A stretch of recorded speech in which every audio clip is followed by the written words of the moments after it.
감사합니다. 오늘부터 출애굽기 말씀 40장 40일 동안 시작하게 됩니다. 우리 출애굽기 1장의 이야기는 야곱의 가족들이 애굽으로 이주한 역사로부터 시작을 하고 그들이 모두 70일이었더라 그렇게 소개했습니다. 70이라고 하는 말은 70이라고 하는 숫자도 되지만 의미로는 충만하다 그런 의미가 있는 것이죠. 그들이 애굽으로 이주할 때 충만한 아주 넉넉한 그런 모습으로 시작되어졌음을 이야기하고 있습니다. 그들이 그곳에서 생육하고 번성해서 매우 강하고 온 땅에 가득한 백성이 되어졌다. 아무도 무시할 수 없는 백성들이 되어져 가고 있음을 말합니다. 이는 에덴 동산에서 사람을 향한 하나님의 축복, 생육하고 번성하고 땅을 정복하고 땅에 충만하고 다스리라고 하는 말씀을 기억하게 하는 말씀인 것이죠. 그런데 8절의 말씀에 보니까 요셉을 알지 못하는 새 왕이 일어나 애굽을 다스리더니 그랬어요. 그때로부터 많은 세월이 지난 거죠. 17세기로부터 시작해서 지금 13세기 정도가 주전 13세기가 된 것입니다. 요셉을 알지 못하는 새 왕이 되어 일어났다. 이 말은 무슨 말이냐면 역사 속에 새로운 왕조가 일어난 것입니다. 즉 새로운 왕조 정권이 바뀌게 되어지면 이전 정권을 애써 지우거나 무시하려고 하는 것들이 인간의 역사 아닙니까? 요셉을 통하여서 애굽 땅이 은혜를 입었다고 하는 것은 기억하기도 싫고 기억하고 싶지 않은 역사가 되어진 것입니다. 학자들은 이때가 그 유명한 람세스 2세 시대였을 거라고 그렇게 추측하고 있습니다. 왕권이 교체가 되어지니 요셉을 통하여 나라가 은혜를 입은 것은 생각지 않은 왕이 등장한 것을 의미한다고 말했습니다. 한편 왕의 입장으로 보면은 자기 나라 속에 살고 있지만 다른 전통, 다른 종교, 다른 이민족이 큰 세력을 갖고 살아가고 있는 것이 아마도 부담스럽게 여겼을 것입니다. 혹시 무슨 일이 일어나서 우리와 더불어 적대적 관계를 만들고 그러면 나라를 어렵게 하지 않겠는가 하는 생각을 갖게 된 것이죠. 그래서 그들을 어떻게 하였습니까? 노예로 부리기 시작했습니다. 국고성을 짓는데 그 히브리 백성들, 이스라엘 백성들을 동원하게 된 것이죠. 일정의 경험을 통해서 식민지 백성들이 얼마나 처절한 삶을 살아가야 되는가 하는 것들을 우리의 선조들을 통해서 기억할 수 있는데 오늘 여기 이스라엘 백성들이 그런 인생이 시작되었습니다. 그런데 하나님께서는 그 이스라엘 백성들을 그냥 내버려 두지 아니하시고 오히려 그 여러 가지 어려움을 통해서 하나님의 특별한 백성들로 빚어가시는 역사가 출애굽기의 이야기가 되는 것이죠. 12절의 말씀부터 14절까지 한번 읽어보겠습니다. 12절부터 시작.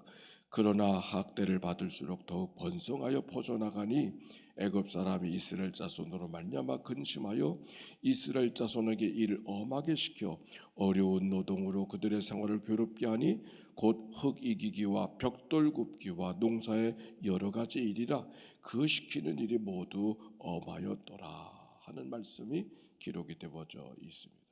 이스라엘 백성들을 심히도 고난을 주어 괴롭히는 이야기가 말씀 속에 있는 것이죠. 오히려 그들을 통해서 무슨 일을 계획하려고 하는 것이 아니라 일이 안 되게 오히려 그들의 일들이 일 같지 않도록 그렇게 고통을 주고 어려움을 주는 이야기가 기록이 되어져 있습니다. 그 다음 이야기도 보니까 그 백성들이 번성케 하는 것을 두려워해서 산파들을 명하여서 딸이거든 살려두고 아들이거든 죽이라 장정을 만들어가는 일들을 허락하지 않는 이야기가 기록이 되어져 있습니다. 그런데 이상한 것은 고난을 주면 고난을 줄수록 그들이 더 번성하게 되어졌다. 그렇게 성경은 표현하고 있습니다. 이미 우리는 창세기를 통하여서 배울 수가 있었고 우리의 삶의 경험을 통해서도 배울 수가 있습니다. 고난이 우리들의 삶을 어렵게 하고 힘들게 하는 것만이 아니라고 하는 사실을 오늘 성경도 마찬가지 그런 말씀이 있죠. 성경에도 보니까 야곱을 어떻게 그 특별한 이스라엘 백성이 되어질 수 있었는가? 고난을 통해서, 역경을 통해서. 내 인생 나그네 길 130년이다 험악한 세월을 보냈나이다. 그에게는 감각적으로는 험악한 세월이었지만 그 험악한 세월이 험악한 것만 남지 아니하고 그 못된 사람 같지 않았던 야곱이를 하나님의 특별한 사람으로 빚어가셨던 이야기를 이미 창세기를 통하여 발견하게 되어집니다. 사실 이스라엘 백성들은 오늘 우리에겐 대단한 백성으로 보여지지만 이스라엘 백성들을 칭하는 히브리 사람 하비루라고 하는 말은 떠돌이 인생이라는 그런 의미를 갖고 있는 것입니다. 별 볼 일이 없는 사람들이야. 근데 그 떠돌이 인생, 아무도 주목하지 않아도 됐던 그 백성들이 어떻게 그렇게 특별한 백성들이 되어졌을까? 고난을 통해서, 역경을 통해서. 그것이 그들을 연단케 해서 특별한 하나님의 백성들로 빚어가시는 일들을 보게 되는 것이죠. 고난이 무엇이기에 그들을 연단시키고 그들을 하나님의 특별한 백성들로 만들어갈 수 있었을까? 고난의 이야기를 담고 있는 욥기의 이야기를 찾아보면 욥기 23장 10절 내가 가는 길을 그가 아시나니 그가 나를 단련하신 후에는 그가 순금같이 정금같이 되어 나오리라. 고난이 단련을 준다. 그런데 무슨 단련을 주는가? 고난이 무슨 단련을 주기에?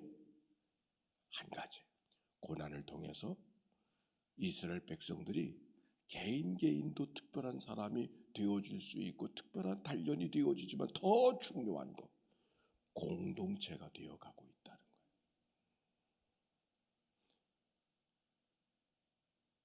그 히브리 백성들, 아무도 주목하지 않아도 되는, 별 볼 일이 없었던 노예들의 무리들이 뭘 할 수 있겠어요? 시키는 일이나 할 수 있을까? 그런데 그들을 고난을 통해서 그들이 특별한 공동체가 되고 있다고 하는 것. 성경은 우리들에게 그 한 사람 한 사람이 어떤 사람들로 변하고 있는가 그것만 관심하지 않아요. 아니 그것보다 더 귀한 것, 그 백성들이 어떤 공동체가 되고 있는가. 출애굽기의 이야기는 바로 그 얘기를 하고 있는 것이죠.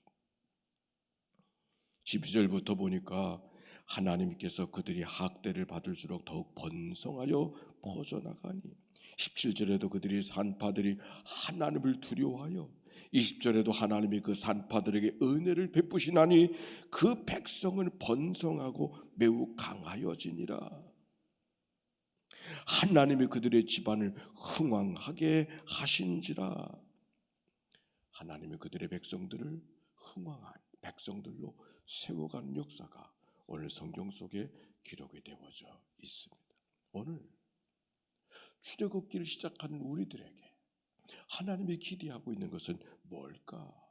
내가 오늘 어떻게 살아가야 될 것인가를 지혜를 발견하고 하나님의 뜻을 발견하는 거, 그거 소중한 거예요. 그러나 하나님께서 더 원하시는 것이 있어요.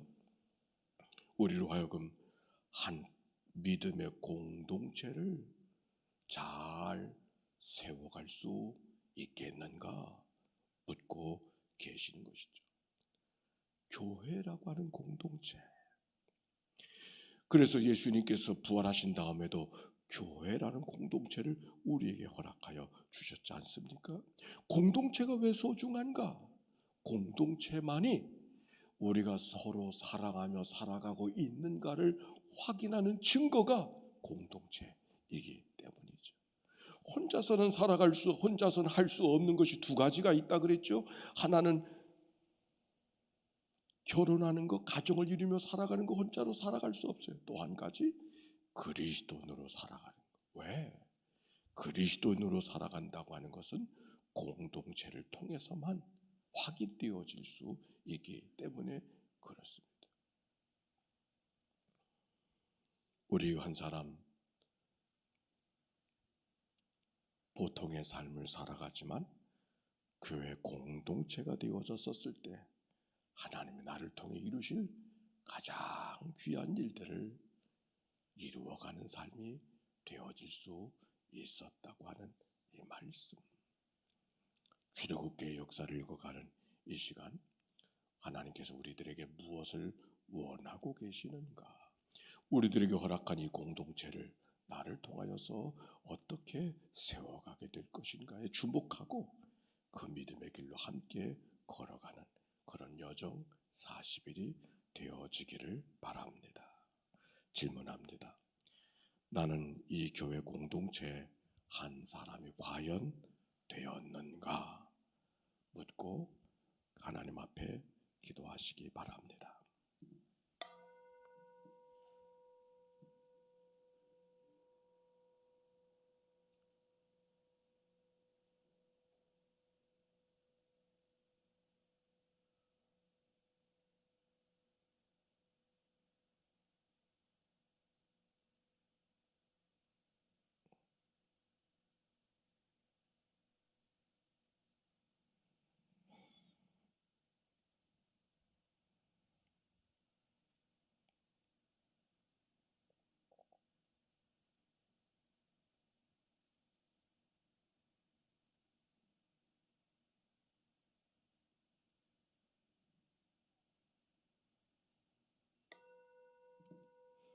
고난 가운데 있던 백성들, 하나님이 더 그들과 가까이 계셔서 그들의 삶을 들어주시고 인도해 주시고 붙잡아 주시던 하나님의 역사, 그리하여 그 노예로 살아가는 보통 사람들, 그들을 하나님의 특별한 하나님의 백성들로 세워가시는 출애굽기를 읽게 되었습니다.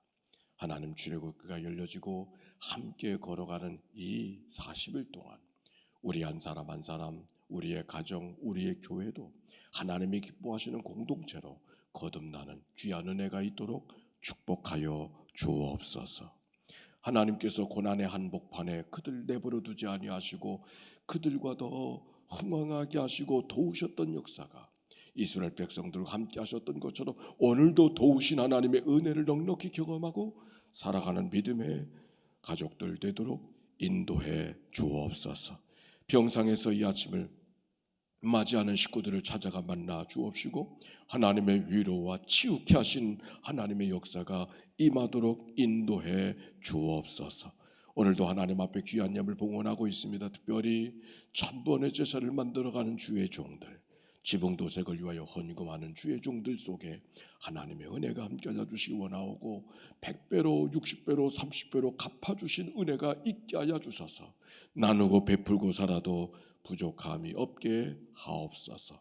하나님, 더운 날이 계속되어지는데 저 지붕에 올라가서 도색 작업을 하는 이들에게 실수하지 않게 하시고 모든 일이 합력하여 좋은 결과 목적한 바가 완성되도록 인도해 주옵소서. 코로나로 두려움 속에 있지만 주님이 그 가운데서 우리와 함께 하시고 도우시는 역사를 때마다 일마다 경험하는 이날과 이 한 주간 되도록 축복해 주옵소서. 우리를 구원하신 예수님의 이름으로 기도하옵나이다. 아멘. 이제는 성부, 성자, 성령 삼일체 하나님의 크신 은혜와 사랑과 역사가 이제와 같이 영원히 함께해 주시기를 축원하옵나이다. 아멘. 우리 함께 기도하며 출발.